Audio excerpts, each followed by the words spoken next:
Sentence का definition और इसके प्रकार के बारे में हम पिछले वीडियो में बात की है और हम उन वीडियो में ये भी बात की थी कि सेंटेंस बनने के लिए एक सब्जेक्ट और एक प्रेडिकेट होना जरूरी होता है। एक सब्जेक्ट और एक प्रेडिकेट सेंटेंस का सबसे मिनिमम रिक्वायरमेंट होता है। तो इस वीडियो में हम बात करते हैं सब्जेक्ट और प्रेडिकेट के बारे में। सब्जेक्ट क्या है और प्रेडिकेट क्या है। जब भी हम कुछ सेंटेंस कहते हैं, कुछ भी सेंटेंस हम जब लिखते हैं तो उस समय हम किसी ना किसी के बारे में कुछ ना कुछ कहते हैं। ये जो किसी ना किसी के बारे में कहते हैं, ये या तो कोई नाउन होगा या कोई प्रोनाउन होगा। और नाउन या प्रोनाउन के बारे में हम कुछ कहते हैं। तो जिनके बारे में हम सेंटेंस में बात करते हैं, सेंटेंस में चर्चा जिनके बारे में होती है, उस शब्द को या उस शब्दों के समूह को हम सब्जेक्ट कहते हैं। और सब्जेक्ट के बारे में जो कुछ भी कहा जाता है, उस हिस्सा को सेंटेंस का प्रेडिकेट कहा जाता है। अब स्क्रीन पर दिए हुए डेफिनेशन को आप पढ़ें।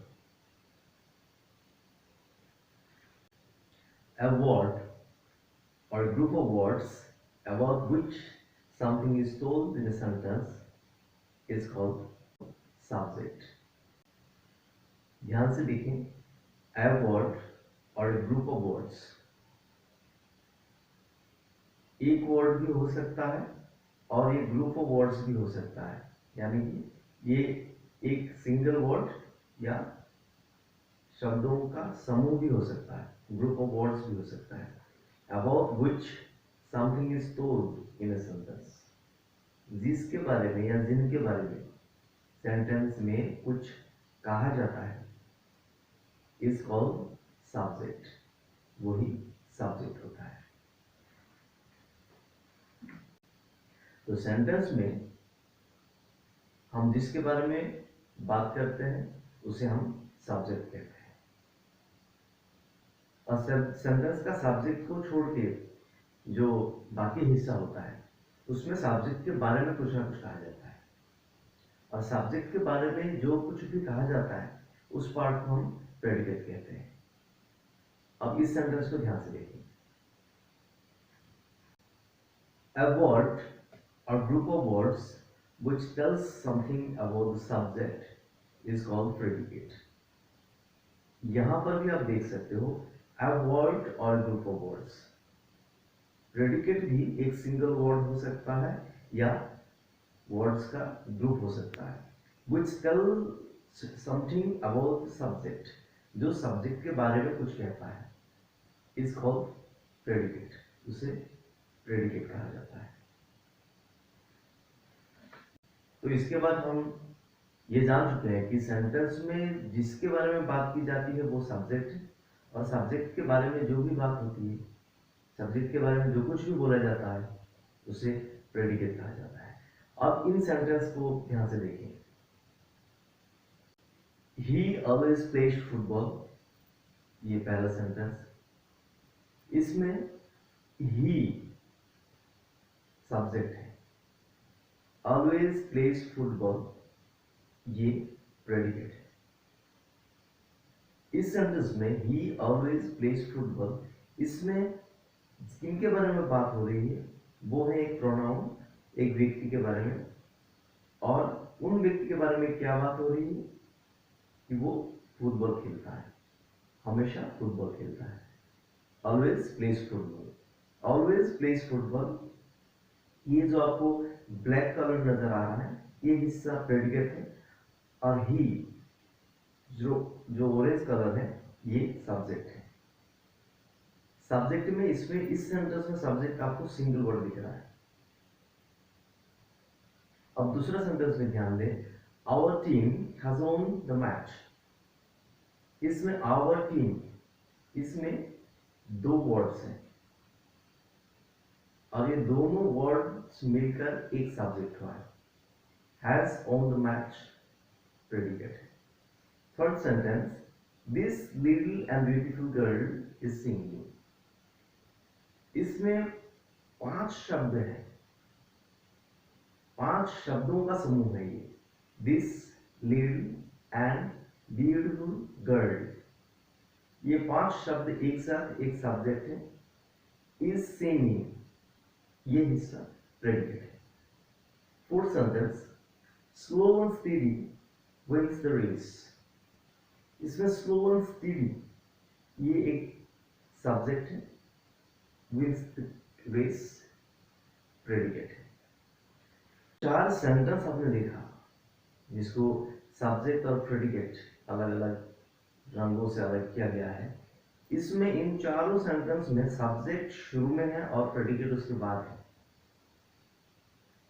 सब्जेक्ट अक्सर शुरू में ही आता है, लेकिन ऐसा कोई नियम नहीं है कि सब्जेक्ट सेंटेंस के शुरू में ही हो। कुछ कुछ सेंटेंस में, जैसे इंटरोगेटिव सेंटेंस में, सब्जेक्ट को सेंटेंस के बीच में या लास्ट में भी रखा जाता है। सिर्फ इंटरोगेटिव सेंटेंस में ही नहीं, कुछ अफर्मेटिव सेंटेंस में भी जब उसको हम एम्फसाइज करना होता है, जब थोड़ा उसको जोरदार तरीके से पेश करना होता है, तभी भी हम सब्जेक्ट को सेंटेंस के बीच में या अंत में रखते हैं। जैसे इन सेंटेंस को देखिए, Did you play yesterday? What is this? The number 1 and 2, these sentences are interrogative sentence. ये पहला Did you play yesterday? ये एक इंट्रोगेटिव सेंटेंस है। What is this? यह भी एक इंट्रोगेटिव सेंटेंस है। इसमें पहला जो सेंटेंस है Did he play yesterday, इसमें सब्जेक्ट है he, जो कि ऑरेंज कलर में आपको दिख रहा है। ये ही सब्जेक्ट है, लेकिन ये बीच में आ रहा है। और नेक्स्ट सेंटेंस में व्हाट इज दिस, इसमें सब्जेक्ट है दिस, जो कि अंत में आ रहा है। ये दोनों इंटरोगेटिव सेंटेंस है। अब नेक्स्ट जो 2 सेंटेंसेस है उस पे ध्यान दें। Number 3, after a long battle the enemy at last surrendered. After a long battle, ये शुरू में है ये हिस्सा सेंटेंस का। द एनिमी वो बीच में है, एट लास्ट सरेंडर्ड ये लास्ट में है। लेकिन ये बीच वाला जो हिस्सा है जो ऑरेंज कलर का है, the enemy is the subject in the sentence. इस सेंटेंस का सब्जेक्ट वो बीच वाले 2 वर्ड्स हैं जो the enemy. Fourth sentence, sweet are the uses of adversity. इसमें सेंटेंस का जो लास्ट हिस्सा है, जो अंतिम हिस्सा है, the uses of adversity, this part of this sentence is subject, लेकिन इसको सेंटेंस के अंत में रखा गया है। तो इस तरह से सेंटेंस के बीच में, अंत में या शुरू में कहीं भी सब्जेक्ट आ सकता है। तो हम पता कैसे लगाएंगे एक सेंटेंस में सब्जेक्ट क्या है? तो उसके लिए हमें सेंटेंस को सही तरह से समझना होगा। अब सेंटेंस को समझकर उसमें किसके बारे में बात की जा रही है उसे ढूंढना है, वो नाउन या प्रोनाउन, वही सब्जेक्ट कहलाएगा। ये अक्सर हम गलती करते हैं कि सेंटेंस के शुरू में जो पहला हिस्सा जो होता है उसी को हम सब्जेक्ट समझ बैठते हैं, लेकिन रियल में ऐसा होता नहीं है। सब्जेक्ट बीच में भी आता है, कभी अंत में भी आता है, लेकिन बीच में हो, अंत में हो या शुरू में हो, जिसके बारे में बात होगी सेंटेंस में उसी वर्ड को या उसी ग्रुप ऑफ वर्ड्स को हम सब्जेक्ट कहेंगे। और सब्जेक्ट के बारे में जो बात होती है वो प्रेडिकेट है। जब सब्जेक्ट एक वर्ड होता है तो वो अकेले नाउन या प्रोनाउन होगा, लेकिन जब ग्रुप ऑफ वर्ड्स मिलकर एक सब्जेक्ट होता है, ये होल सब्जेक्ट है, पूरा ग्रुप ऑफ वर्ड्स एक सब्जेक्ट है, तो उसमें एक सब्जेक्ट वर्ड होता है और बाकी जो वर्ड्स उसमें पे उसके साथ जोड़ा जाता है वो उसकी विशेषताएं बताने के लिए उपयोग किया जाता है। उसे वो कोई एडजेक्टिव हो सकता है या कोई फ्रेज या क्लॉज भी हो सकता है। तो ये फ्रेज, क्लॉज या सिंगल एडजेक्टिव या कहीं कहीं क्लॉज के बीच में वर्ब भी आ जाता है। तो ये सारे शब्दों को मिलाकर नाउन या प्रोनाउन के साथ एक होल सब्जेक्ट बनाया जाता है। तो जो ग्रुप ऑफ वर्ड्स में जब सब्जेक्ट बनता है सेंटेंस का, तो उस होल सब्जेक्ट में एक सब्जेक्ट वर्ड होता है जिसकी विशेषताएं बाकी शब्द मिलकर बताते हैं। तो ये सब्जेक्ट वर्ड क्या है, इन सेंटेंस को देखिए। The little and beautiful girl is singing. The little and beautiful girl, ये पूरा हिस्सा सब्जेक्ट है, इज सिंगिंग प्रेडिकेट है। इसमें द लिटिल एंड ब्यूटीफुल, ये जो चार शब्दों का उपयोग हो रहा है, ये गर्ल यानी कि लड़की की विशेषता बताने के लिए इसका उपयोग हो रहा है। तो इसका जो सब्जेक्ट वर्ड है वो गर्ल है और बाकी इसकी विशेषताएं बता रहे हैं। The little and beautiful girl, ये पांचों शब्द मिलकर के वो सब्जेक्ट बना हुआ है और इन होल सब्जेक्ट में सब्जेक्ट वर्ड है girl. Next sentence, Akash, who is my elder brother gave me a book. इसमें Akash, who is my elder brother, ये होल सब्जेक्ट है।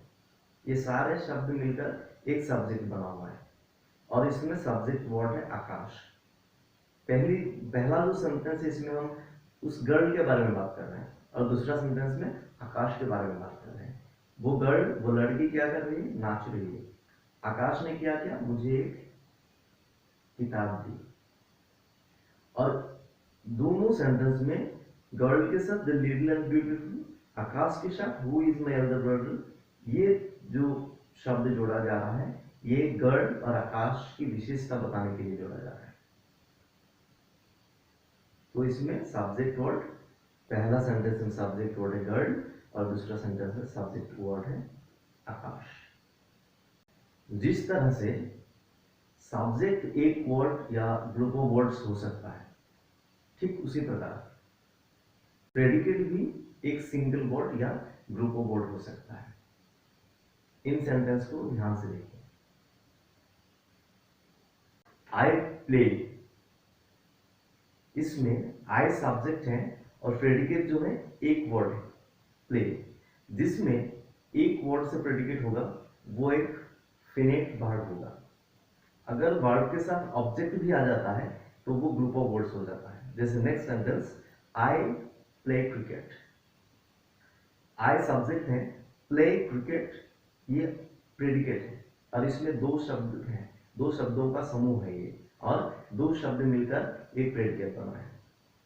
जैसे ग्रुप ऑफ वर्ड्स मिलकर अगर सब्जेक्ट होता है तब वहां एक सब्जेक्ट वर्ड होता है, उसी प्रकार से जब ग्रुप ऑफ वर्ड्स मिलकर एक प्रेडिकेट होगा उसमें एक या दो ऑब्जेक्ट होता है। आई प्ले, आई सब्जेक्ट है, प्ले प्रेडिकेट है। दूसरा सेंटेंस, आई प्ले क्रिकेट, इसमें प्ले क्रिकेट प्रेडिकेट है और इसका जो क्रिकेट है वो एक ऑब्जेक्ट है। He sang, he subject, sang predicate. He sang a song, sang a song, ये तीनों वर्ड्स प्रेडिकेट है और इसमें ऑब्जेक्ट है अ सॉन्ग। इनडायरेक्ट ऑब्जेक्ट और डायरेक्ट ऑब्जेक्ट, जब दो ऑब्जेक्ट एक प्रेडिकेट में होता है तो हम इनडायरेक्ट ऑब्जेक्ट को भी पहले लाकर सेंटेंस बना सकते हैं और डायरेक्ट ऑब्जेक्ट को भी पहले लाकर हम सेंटेंस बना सकते हैं। एक ऑब्जेक्ट को हमें लास्ट में रखना होता है, या तो डायरेक्ट या तो इनडायरेक्ट। उसमें एक नियम का पालन करना होता है।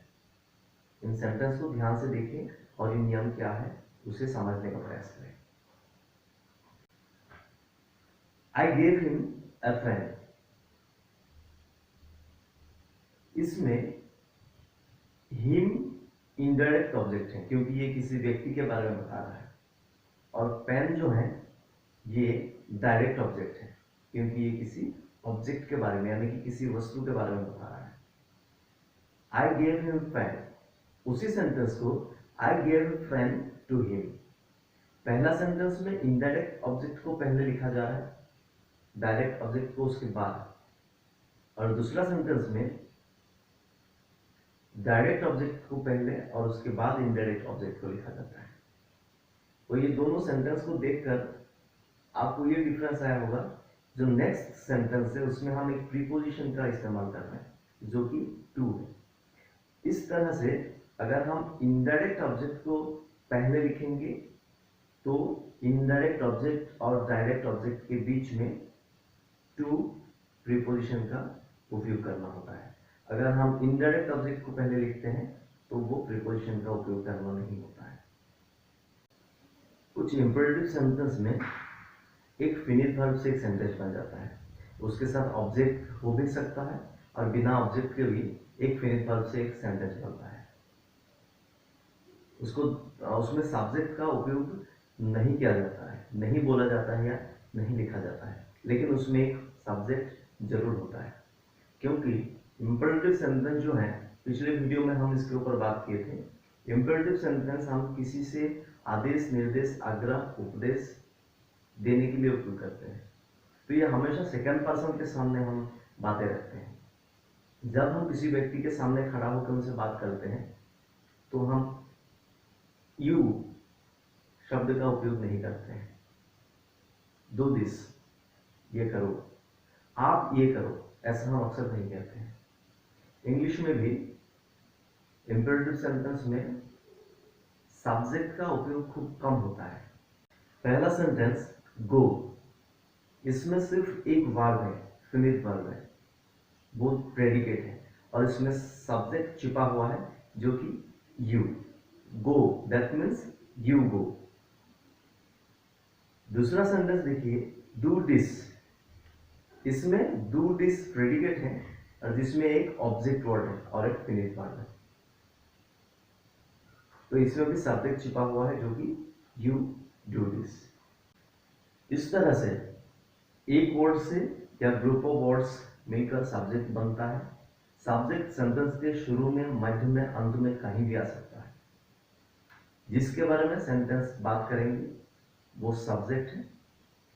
सब्जेक्ट के बारे में जो कुछ भी बातें होती है वो प्रेडिकेट है। प्रेडिकेट भी एक वर्ड या ग्रुप ऑफ वर्ड्स मिलकर हो सकता है। कभी कभी सिर्फ एक फिनिट वर्ब से भी एक सेंटेंस होता है जो कि सिर्फ अकेले वो वर्ड एक प्रेडिकेट बन जाता है। जिस तरह से सब्जेक्ट अगर ग्रुप ऑफ वर्ड्स मिलकर बने उसमें एक सब्जेक्ट वर्ड होता है, ठीक उसी प्रकार प्रेडिकेट अगर ग्रुप ऑफ वर्ड्स मिलकर बने तो उसमें एक या दो ऑब्जेक्ट्स होते हैं जो कि एक डायरेक्ट ऑब्जेक्ट और एक इनडायरेक्ट ऑब्जेक्ट होता है।